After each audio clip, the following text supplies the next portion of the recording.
मुरगुडमध्ये भक्तिमय वातावरणात पीर पंजांचे विसर्जन, धार्मिक ऐक्याचा अनोखा संदेश। मुरगुड शहरात मोहरम उत्सवानिमित्त 10व्या दिवशी पीर पंजांच्या मिरवणुका, परस्पर भेटी आणि विसर्जन सोहळा भक्तिभाव, उत्साह आणि सामाजिक सलोख्याच्या वातावरणात पार पडला। मुलींसाठी सर्व स्वतंत्र सुविधा असणारी एकमेव अकॅडमी म्हणजे राजर्षी शाहू करिअर प्रबोधिनी। ग्राउंड सराव, लेखी परीक्षेचा सराव, अभ्यासिका आणि ग्रंथालय यासोबतच प्रभावी अनुभवी मार्गदर्शन। राजर्षी शाहू करिअर प्रबोधिनी। आम्ही जपतोय मुलींच्या उत्कृष्ट निकालांची उत्कृष्ट परंपरा। विविध समाज घटकांसह मोठ्या संख्येने भाविक या सोहळ्यात सहभागी झाले होते।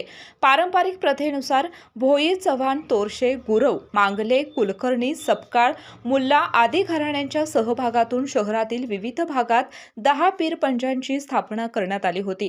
10व्या दिवशी सर्व पीर पंजांच्या परस्पर भेटी झाल्यानंतर हजर गैरपीर येथून शिवाजी रोड, मशीद परिसर व जुने पोलीस स्टेशन मार्गे मिरवणूक काढण्यात आली।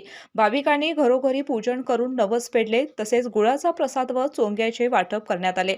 रात्री उशिरा मशिदीतील धार्मिक विधीनंतर दत्त मंदिर नदीघाट येथे पीर पंजांचे विसर्जन करण्यात आले। शिवशंभू शासन चौक येथे झालेल्या भेटीच्या सोहळ्यात आबीर, खारीक, सुपारी, सुंठ व फुलांची डोलाऱ्यावर उधळण करण्यात आली। यापूर्वी 9व्या दिवशी खत्तल रात्र निमित्त भाविकांनी चोंगे, मलिदा व चिरमुऱ्याचा नैवेद्य अर्पण करून नवस फेडले, तर विविध मशिदींमध्ये खाई उधळणीचा पारंपरिक विधी पार पडला।